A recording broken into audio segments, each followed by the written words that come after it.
வணக்கம் மக்களே, back into another video.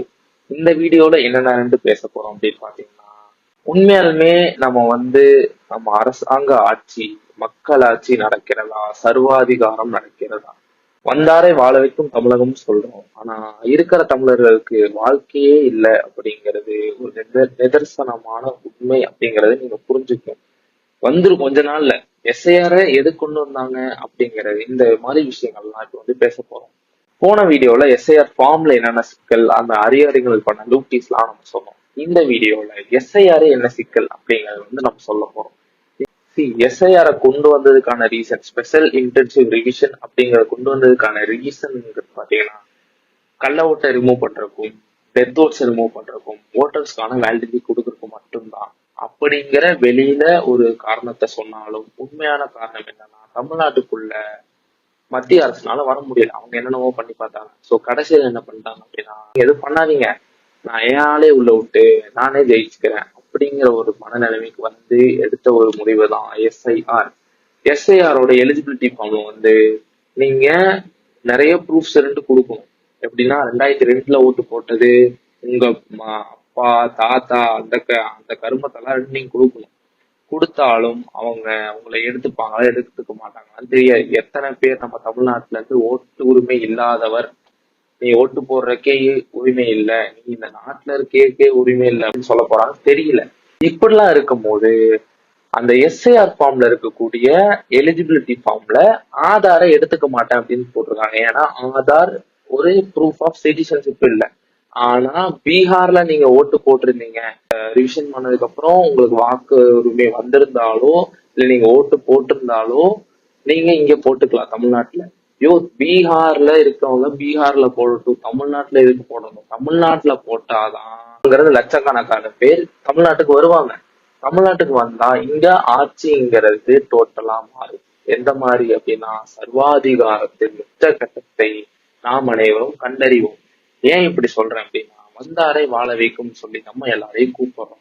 இங்க உழைத்து சம்பாதிக்கிறது பிரச்சனை இல்லை. ஆனா அவங்களுக்கு ஓட்டுரிமை கொடுத்து, வாக்குரிமை கொடுத்து, அவங்களுக்கு ஒரு உரிமைங்கிறது ஒண்ணு கொடுத்து, நம்ம நிலத்திலேயே நம்ம அகதிகள் ஆகிறது சில மூமெண்ட்ஸ் தான் இருக்குன்னு இத்தனை விஷயம் எஸ்ஐஆர்ல இருக்கு. ஆனா இந்த இத்தனை விஷயம் தெரிஞ்சிருந்தும் அரசியல்வாதிகள் டிஎம்கேவா இருக்கட்டும், டிவிகேவா இருக்கட்டும், இரண்டு தலைவர்களுமே எஸ்ஐஆர் நாங்க எதிர்க்கிறோம், ஆனா சீக்கிரம் ஃபார்ம் ஃபில் பண்ணிருக்கேன். என்னது இது? ஒண்ணு எதிர்க்கிறோம்னு சொல்லுங்க, இல்ல ஃபார்ம் ஃபில் பண்ணுன்னு சொல்லுங்க. ரெண்டுத்துல எது? ஃபார்ம் ஃபில் பண்ணுன்னு ரெண்டு கட்சி சொல்லிருச்சு, ஏடிஎம்கேவும் பிஜேபியும். ஃபார்ம் ஃபில் பண்ணுங்க, எஸ்ஐஆர நாங்க ஆதரிக்கிறோம் அப்படின்ட்டாங்க. ஆனா இவங்க எதிர்க்கிறோம், ஆனா ஃபார்ம் ஃபில் பண்ணுங்க. ஃபார்ம் ஃபில் பண்றதுல எதிர்த்து நம்ம என்ன பண்றது? சோ இப்ப நம்ம என்னன்னா, நம்மளோட தமிழ்நாட்டு மக்கள் நம்மளோட கூட்டு முயற்சியில தான் இருக்கு. என்டிகேல இருக்கக்கூடிய சீமான் அவர்கள், அவரு கிறுக்குத்தனமா நிறைய விஷயம் சொன்னாலும், சிந்திக்கவே முடியாத அளவுக்கு அவர் நிறைய தியரி கொடுத்தாலும், அவரோட அறிவுக்கு நமக்கு பத்தாது. ஆனா இப்போதைக்கு இருக்கிற ஹோப் என்னன்னா, அவர் மட்டும்தான். ஃபில் பண்ணாதீங்க அப்படிங்கிற மாதிரி சொல்ற ஒரே ஒரு மனுஷன் அவருதான். அதெல்லாம் என்னடா திடீர்னு இப்படி சொல்ற அப்படின்னு பாத்தீங்கன்னா, எனக்கே திடீர்னு தான் தெரிஞ்சுது. பாரிசேலன்னு ஒருத்தர் இருக்காரு. அவர் இலும் நாட்டி அது இதுன்னு நிறைய விஷயம் சொல்லுவாரு. ஆனா அந்த விஷயத்தெல்லாம் ஒதுக்கிட்டு இப்போ ஒரு சீரியஸான விஷயத்த பேசிட்டு இருக்காரு. நம்ம தமிழ்நாடுங்கிறது கவலைக்கிடங்கான ஒரு நிலைமையில உள்ளது. நான் தமிழன், எனக்கே என் நாட்டுல உரிமை இல்லைன்னு அடிச்சு துரத்திட்டீங்கன்னா என்ன பண்றது? அது திங்கே பண்ணியிருக்க முடியாது. இந்த விஷயத்த சொல்றதுக்கு முன்னாடி நீங்களே யோசிச்சிருக்க மாட்டீங்க. அதே மாதிரிதான் பாரிசீலன் அவர்கள் சொல்லும் போது நான் ரெண்டு முடிச்சிட்டு இருக்கேன். நம்ம தான் சேர்ந்து ஒருங்கிணைந்து ஒரு விஷயத்த பண்ணணும். இது நிறைய பேருக்கு தெரியல, நிறைய பேருக்கு ஷேர் பண்ணுங்க. நம்ம இந்த நாட்டுல இருக்கிறோம், நம்ம நாடுங்கிறது இந்தியாவை சொல்றேன், தமிழ்நாட்டை சொல்றேன். நம்மளோட ஊர்ல இருக்கும், நம்மளோட ஊர்ல இருந்துட்டே நம்ம இத்தனை ப்ரூஃப் நம்ம கொடுக்கணும். கொடுத்தாலும் அவங்க அக்செப்ட் பண்றதுக்கு ரெடியா இருக்காங்கன்னு தெரியல, எத்தனை பேர் ரிஜெக்ட் பண்ண போறாங்கன்னு தெரியல. அப்படி இருக்கும் போது பீகார்ல வாங்கின ஓட்டு எப்படி இங்க செல்லுபடி ஆகும்? இந்த விஷயத்த டிஎம்கே அரசும் பேசல, டிவிகே அரசும் பேசல. ஏன் பேசல உங்களுக்கு?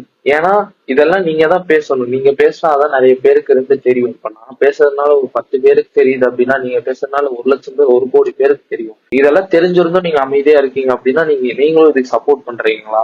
இதை ஏன் நீங்க மொத்தமா வேணாங்கிறீங்க அப்படின்னா உங்களுக்கு தெரியுது பீகார்ல இருந்து வர ஓட்டர்ஸ் அப்புறம் நமக்கு ஓட்டு போட மாட்டாங்கிற ஒரு பயமா அவங்களுக்கு. இந்த மாதிரி நிறைய கேள்விகள் நமக்குள்ளேயே இருக்கு. ஆனா நான் சொல்லக்கூடிய விஷயம் என்னன்னா, இந்த விஷயத்த முடிஞ்ச அளவுக்கு எல்லாத்துக்கும் ஷேர் பண்ணுங்க. ஏன்னா இப்ப நீங்க எஸ்ஐஆருக்கு உடன்பட்டுட்டீங்க அப்படின்னா உங்களுக்கு ஓட்டர் ஐடி கிடைக்கும். நீங்க கரெக்டான ஃபார்ம் கரெக்டான ப்ரூஃப் எல்லாம் கொடுத்தால் உங்களுக்கு ஓட்டர் ஐடி கிடைக்கும். ஆனா ஓட்டர் ஐடி கிடைச்சதுக்கு அப்புறம் நம்மளால நிம்மதியா வாழ முடியுமா அப்படிங்கிறது ஒரு கேள்விக்குறியான ஒரு விஷயம். ஸோ இந்த விஷயத்த நான் தெரியப்படுத்தணும்னு நினைச்சேன். அதனால இந்த வீடியோல என்ன மீம்ஸ் அதெல்லாம் இருக்காது. So just as it is video பேசி அப்படியே அப்லோட் பண்ண போறேன். ஸோ முடிஞ்ச அளவுக்கு இந்த வீடியோ ஷேர் பண்ணுங்க. அப்பதான் நம்ம எந்த நிலைமையில இருக்கோம் அப்படிங்கிறது நிறைய பேருக்கு தெரியும். இந்த நிலைமைய தெரியாமலேயே முக்காவாசி பேரு எஸ்ஐஆர் ஃபார்ம் ஏன் அப்படின்னா எஸ்ஐஆர் ஃபார்ம் பதட்டமாக்கிட்டாங்க.